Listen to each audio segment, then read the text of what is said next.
زنجیریں اتنی موٹی تھیں اور اتنی وزنی تھیں کہ امام کے ہڈیوں تک پہنچ گئی تھی. یہاں تک کہ روایت کے الفاظ ہیں جب امام کی شہادت ہو گئی نا تو اس نے کہا زنجیریں کاٹ دو. تو جس کو زنجیریں کاٹنے کے لیے بلایا نا اس نے کہا کہ نہیں یہ زنجیریں کاٹ نہیں سکتی، یہ گوشت کو کاٹ چکی ہے. روایت کے الفاظ ہے کہ امام موسیٰ کاظم علیہ السلام کا جب جنازہ اٹھا نا تو اس میں زنجیریں نظر آ رہی تھیں، پاؤں کی بیڑیاں، ہاتھوں کی زنجیریں تابوت میں نظر آتی تھی. آپ جتنے بھی ایرانی علاقے میں تصویریں دیکھیں گے نا وہ تابوت کی تصویر بناتے ہیں تو اس پہ دکھاتے یہی ہے کہ جیسے زنجیریں لٹک رہی ہیں، تابوت جا رہا ہے. تھوڑی سی دیر میرے ساتھ چلیں گے. میں ابھی آج عجیب و غریب میری اتنی کیفیت ہے یار، بڑی مظلومیت ہے.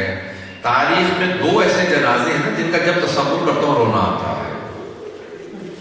ایک امام حسین علیہ السلام کا 3 دن تک دھوپ میں لاشیں پڑا رہا.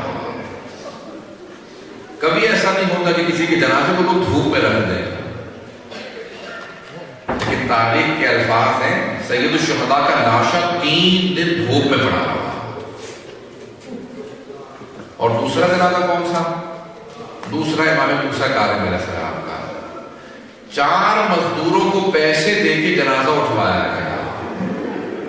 کہا جا کے کل بغداد پہ رکھ دینا.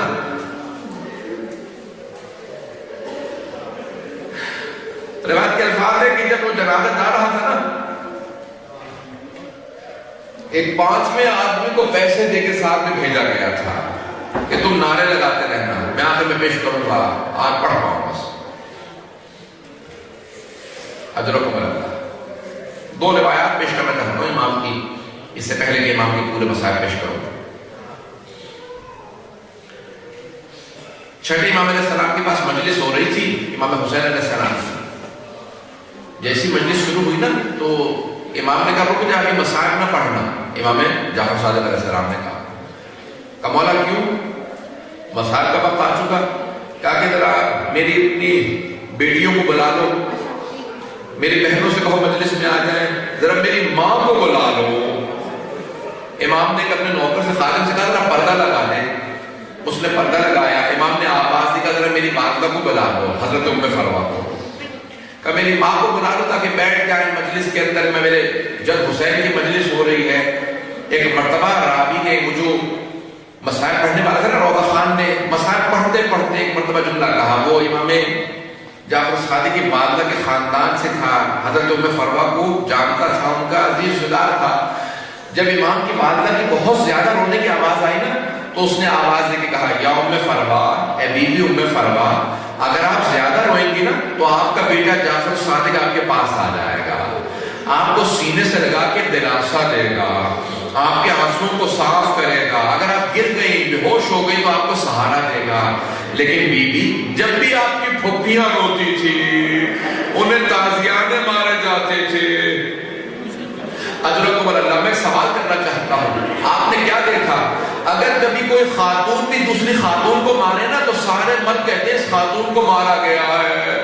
میں سوال کروں، علی کی بیٹیاں شمر جیسا ملعون بار بار تازیانہ مارتا ہے. امام موسیٰ کاظم علیہ السلام جب ایک مرتبہ سن رہے تھے نا مسائل کہ میرے جد امام زین العابدین کی آنکھوں کے سامنے جناب زینب کو تازیانہ لگا تو تڑپ کے رونے لگے. امام جعفر صادق نے آواز دی دروازہ الباب دروازہ بند کر دو. کہا کیوں؟ کہ میرا بیٹا بے ہوش ہو گیا. امام موسیٰ کاظم بے ہوش ہو گئے. کہا کیوں مولا؟ کہ میرے بیٹے سے برداشت نہیں ہوتا، میرے جد حسین کا مسائل، میری پھپھیوں کا مسائل برداشت نہیں ہوتا. اجرکم اللہ. ابھی تو آپ نے ایک روایت سنی ہے، میں پیش کرنا چاہتا ہوں. آج کوئی آنکھ ایسی نہ ہو جس میں آنسو نہ آئے. آج ذرا امام رضا کو پرسہ دیجیے گا، آج تمام بیویوں کو پرسہ دیجیے گا، آج جناب معصومہ تم کو پرسہ دیجیے گا. بیوی کو بڑا غم ہے اپنے بابا کی شہادت کا. یہ ساری بیویاں جمع ہے نا، روایت کے الفاظ مدینے میں ساری بیویاں جمع تھیں. سنیں گے بھی تھوڑے سے مسائل پیش کروں گا. امام کے کچھ چاہنے والے تھے، انہوں نے ایک مرتبہ سید بن شاہد سے کہا، ایک دروغہ زندان تھا، کہ ایک مرتبہ امام کی زیارت کروا دے ہمیں. جب سب دیکھنے آئے نا کہا امام کہاں ہے؟ کہا وہ جو سامنے ہے. کہا سامنے تو ایک کپڑا سا محسوس ہوتا ہے. کہا وہی تمہارا امام ہے. وہ سب اپنے سر ہونے لگے کہ یہ کیا حالت ہے امام کی، کا کھانا اتنا کم دیا جاتا ہے امام کو، کہ امام علیہ السلام بہت کمزور ہو گئے، لاغر ہو گئے ہیں۔ ایک زندان ایسا تھا، امام کا قد بڑا تھا، وہ زندان بہت نیچا تھا، اس کی چھت بہت نیچے تھی۔ امام جب نماز کے لیے کھڑے ہوتے تھے نا تو قیام نہیں کر پاتے تھے، رکوع کی حالت میں رہتے تھے۔ میرا دل کہتا ہے امام اس موقع میں کہتے ہوں گے، او میرے بیٹے رضا، جب میرا جنازہ اٹھانا میرے بازوں کے نشانوں کو ضرور دیکھنا۔ اجرکم اللہ، اجرکم اللہ۔ بس بھئی آج ایک مرتبہ مشہد کا رخ کر کے امام رضا کو ضرور غصہ دیجیے گا، امام زمانہ کو ضرور غصہ دیجیے گا۔ پیش کرو زیارت پڑھیے نا امام موسیٰ کاظم کی، اس میں الفاظ ہیں السلام علی المعذب بقعر السجون، سلام ہو اس امام پہ جسے زندان کی تاریکیوں میں رکھا گیا، چھپا کے زندان کی تاریکیوں میں سزائیں دی گئیں، کبھی تازیانے مارے گئے، کبھی گلے میں توق ڈال دیا گیا، کبھی ہاتھوں میں زنجیریں، پاؤں میں بیڑیاں۔ آج امام موسیٰ کاظم علیہ السلام کی شہادت ہے نا، کس طرح سے آج 70 لاکھ سے زیادہ لوگ امام کے روضے میں موجود تھے۔ آج روایت کی میں نے دیکھا نا، وہاں پہ نیوز سن رہا تھا، انہوں نے کہا 7 ملین سے زیادہ لوگ آ گئے۔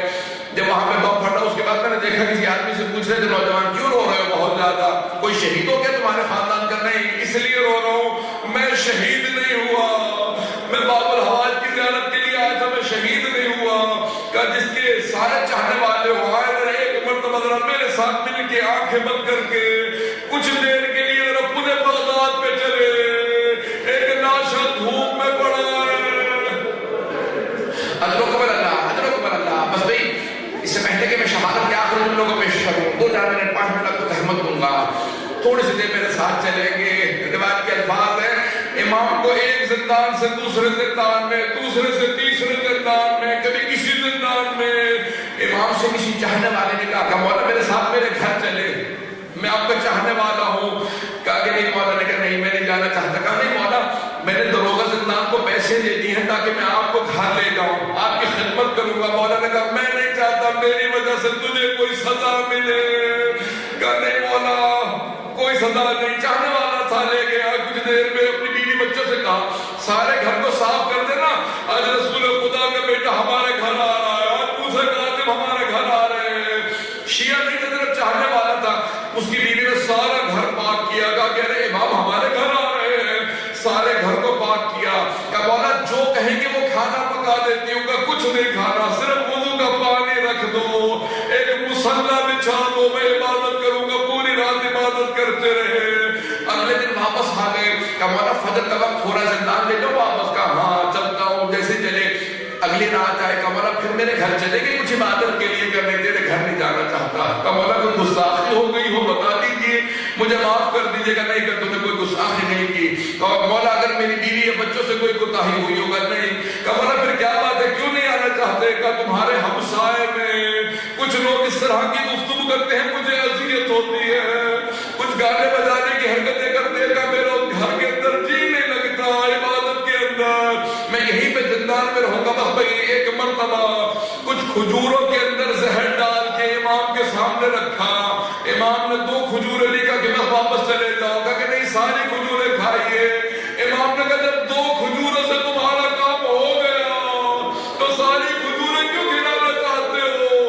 کہا کیا مطلب؟ کا میں زہر مجھے معلوم تھا اس میں زہر ہے، باقی واپس لے جاؤ۔ ایک مرتبہ امام نے سارے زندان والوں سے کہا کہ آج میرا رنگ بالکل سفید سرخ ہو جائے گا، پھر زرد ہو جائے گا، سمجھ لینا زہر اپنا اثر کر رہا ہے۔ 2 سے 3 دن گزرے، تیسرے دن ایک طبیب کو لے کے آئے۔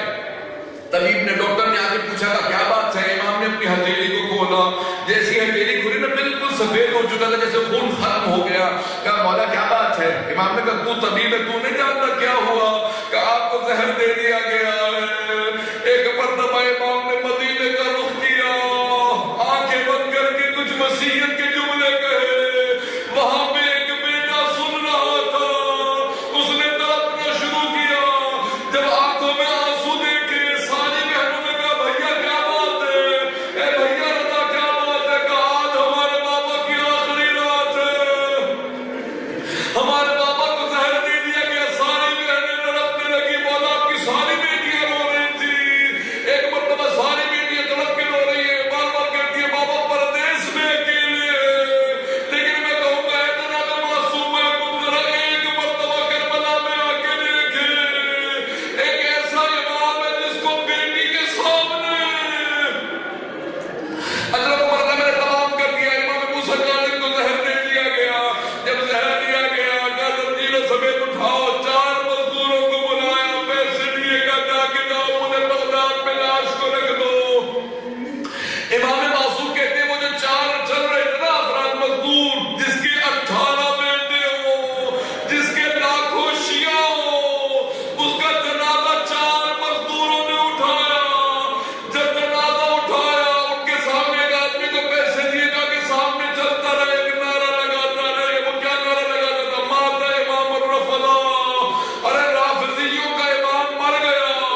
مولا